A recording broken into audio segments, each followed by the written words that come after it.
Hari ini punya zaman, fitnah yang disebutkan oleh Rasulullah, zaman fitnah ni, fitnah ini bermula daripada kalangan ulama. Okey, punca rosaknya umat akhir zaman bermula bukan daripada ahli maksiat, bukan bermula daripada geng cocok langit dalam disko. Nah, bukan jenis geng pil kuda, kan. Tapi bermulanya rosaknya umat pada akhir zaman bermula daripada kalangan alim ulama. Alim ulama yang mana? Disebut di dalam kitab Minhajul Abidin, Imam Ghazali gak karang. Disebut di dalam kitab Hidayatus Salikin, karangan Syekh Abdul Samad Al-Palimbai. Nah, kerana ulama itu terbahagi kepada dua. Jangan kita pandang, oh dia ulama, confirm kita boleh ikut dia. Belum tentu. Mana ulama terbahagi pada dua? Yang pertama disebut sebagai ulama su', kata Imam Ghazali.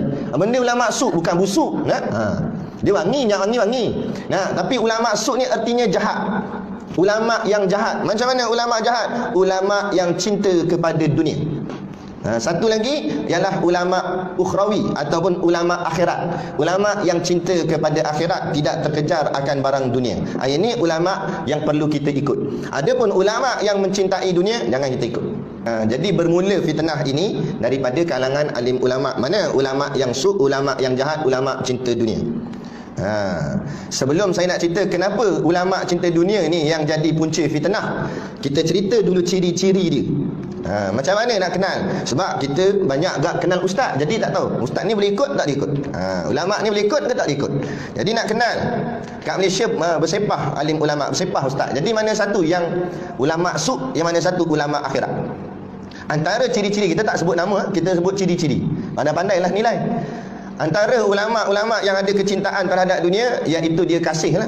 Dia buat sesuatu tu kerana nak jawatan, mengejar jawatan. Dia bermula daripada masa dia mengaji lagi. Nampak? Kenapa ni mengaji sampai ke Mesir? Bukan salah mengaji Mesir, bagus. Nampak? Lagi jauh kita cari ilmu, lagi bagus, lagi banyak, lagi luas pengalaman. Pergilah nak pergi. Ada kemampuan pergi. Tapi tujuan pergi Mesir supaya balik ada jawatan. Aduh. Dari situ sudah tersesat akan dia punya matlamat. Tujuan pergi ngaji Mesir tu balik supaya ada jawatan dalam jabatan agama. Contoh, kita tak cakap siapa-siapa ni. Nah, tujuan mengaji tu ambil sampai master PhD, sampai orang panggil profesor, sampai orang panggil doktor supaya jadi tok mufti. Tujuan nak jawatan. Nampak? Bukan tujuan kerana ummah. Zaman dulu-dulu tok-tok guru, alim-alim ulama, para masyaikh hebat-hebat nama syekh-syekh Melaka, suruh ni titah sultan hantar surat suruh lantik jadi mufti, tolak. Berapa ramai yang tolak? Tok guru kepada tok guru saya. Tok guru Sidik Noh. Tok guru dia Tuan Guru Haji Hitam. Dia ada anak seorang mengaji Mesir. Anak tok guru Haji Hitam ni. Jadi anak dia mengaji dalam 3 tahun gitulah lebih kurang. Balik-balik dapat offer.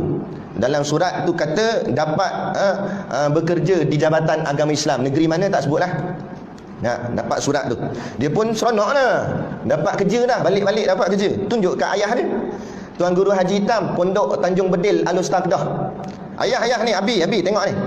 Adik dapat ni surat untuk dapat jawatan kerja di Jabatan Agama ni, bawah kerajaan. Tunjuk surat.